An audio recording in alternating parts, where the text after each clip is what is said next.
Jaloliddin o'rta adashmayapsan, bu haqiqatdan 119.900 ga chiqyaptimi? Ha, 100%, 119.900 bo'lsa berib yuboramiz. Keyin fikringdan qaytib qolmaysan-a? Men sizlarga endi uyni bitta ko'rsatib o'rtoqlar. Bir sotuvga tushgan uyimizda 4 qavatli mashina bozori ro'parasidagi Sug'diyona mahallada joylashgan. Bunaqa narxga bunaqa uchastka topa olmaysizlar o'rtoqlar. Men sizlarga hozir ichkari qismini ko'rsatib ketaman. Undan oldin bitta ko'rsatib, 4 ta mashina sig'adigan bemalol zaxvati bor o'rtoqlar. Kelinglar endi masalan binoni ichkari qismi bilan ko'rsatib o'tib ketaman. Binoga kirib ko'rishimiz bilan remontga bitta baho beringlar o'rtoqlar. Neoklassik uslubda remont qilib qo'yilgan. O'ng qo'ldagi zinamzadan podvolimizga tushib ketamiz. Yaxlit podvolimiz bor. Chap qo'ldagi birinchi xonamiz o'rtoqlar bizda zal bo'ladi.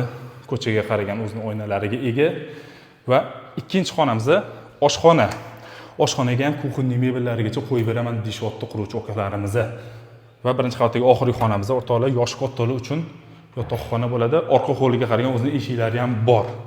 Birinchi qavatdagi oxirgi xonamiz birinchi qavat uchun umumiy sanuzil joylashgan. Kerakli barcha jihozlar qo'yib qo'yilgan.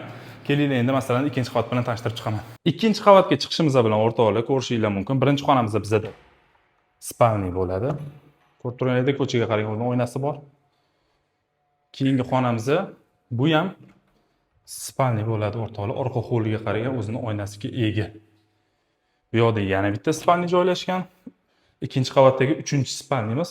Bu yerda ham orqa hovliga qaragan o'zining oynasi bor va umumiy sanuzil ikkinchi qavat uchun.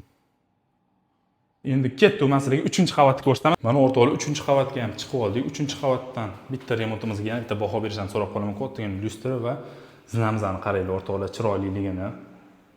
Zina ham juda dil bilan remont qilib qo'yilgan va uyimizda 3-etajdagi oxirgi xonamiz. Buni xohlasanglar detskiy qilib qo'ysangiz bo'ladi yoki-da ofis qilib qo'ysangiz ham bo'ladi.